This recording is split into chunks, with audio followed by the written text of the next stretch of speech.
ഭയം പട്ടിണിയേക്കാൾ വലുതാണോ അല്ലെന്ന് സ്വന്തം ജീവിതത്തിലൂടെ ലോകത്തോട് വിളിച്ചു പറയുകയാണ് ഗാസയിലെ ജനങ്ങൾ. കുഞ്ഞുമക്കളും കൂടപ്പിറപ്പുകളും പട്ടിണി മൂലം മരിക്കാതിരിക്കാൻ വെടിവെപ്പുകളെയും മിസൈൽ ആക്രമണങ്ങളെയും ഭയക്കാതെ ഭക്ഷണത്തിനായി നെട്ടോട്ടമോടുകയാണ് ഗാസയിലെ ജനങ്ങൾ. ഏതു നിമിഷവും മരണപ്പെട്ടേക്കാം എന്നറിഞ്ഞിട്ടും ഒരു നേരത്തെ അന്നത്തിനായി സഹായ കേന്ദ്രങ്ങളിലേക്ക് ഓടുന്ന കുട്ടികളടക്കമുള്ള ഗാസയിലെ ജനങ്ങളുടെ ദൃശ്യങ്ങൾ ലോകത്തെ കണ്ണീർ ആഴ്ത്തുകയാണ്. ഗാസയിലെ അന്നം നിഷേധിച്ചുകൊണ്ടാണ് ഇസ്രായേലിന്റെ പ്രതികാര നടപടി. കൊടും പട്ടിണിയിലാണ് ഇപ്പോൾ ഗാസ. ഒരു നേരമെങ്കിലും വിശപ്പടക്കണമെങ്കിൽ മണിക്കൂറുകളോളം കാത്തു നിൽക്കണം.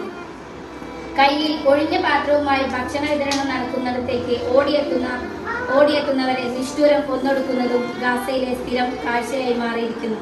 മരണത്തെ ഭയക്കുന്നില്ല ഇപ്പോൾ അവിടുത്തെ ജനങ്ങൾ. അതിനേക്കാൾ വലുതാണ് പട്ടിണി എന്ന തിരിച്ചറിവ് അവരെ വീണ്ടും സഹായ കേന്ദ്രങ്ങളിലേക്ക് എത്തിക്കുന്നു. പൊട്ടിയ വയറും കയ്യിൽ ഒഴിഞ്ഞ പാത്രങ്ങളുമായി സഹായ വിതരണ കേന്ദ്രങ്ങളിലേക്ക് ഓടുന്ന കുരുന്നുകൾ ലോകത്തിന്റെ കണ്ണീർ കാഴ്ചയായി മാറിയിരിക്കുകയാണ്.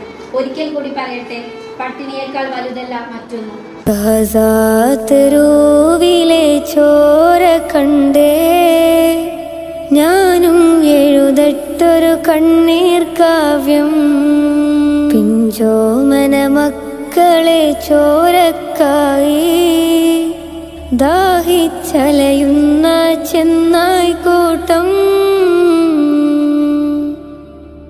ഗാസ തെരുവിലെ ചോര കണ്ടേ ഞാനും എഴുതട്ടൊരു കണ്ണീർ കാവ്യം.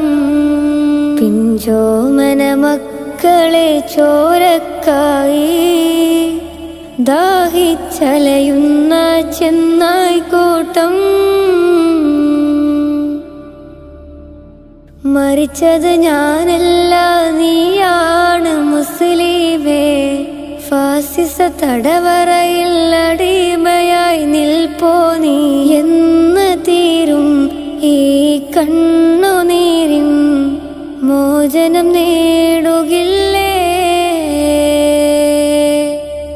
ഫലസ്തീൻ ചിരിയെന്നത് കാണാക്കിനാവല്ല, അറബിപ്പൻ വിളയുന്ന കാലം വരുന്നുണ്ട്. തഖ്വ കൊണ്ട് നേടിടുവേ ഫാസിസം കരയുമെന്ന്. ഗാസ തെരുവിലെ ചോര കണ്ടേ ഞാനും എഴുതട്ടൊരു കണ്ണീർ കാവ്യം.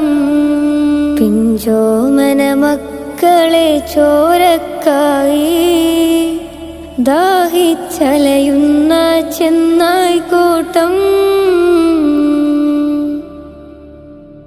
ഖുദ്സിൽ വീശുന്ന ഇളം കാറ്റ് വിതുമ്പുന്നു. വിരിയും മുന്നേ വിട ചൊല്ലിയതും കണ്ടില്ലേ? ശൂന്യമായി ഗാസ ഇന്ന്. ഗാസ തെരുവും ചിരിതൂകും.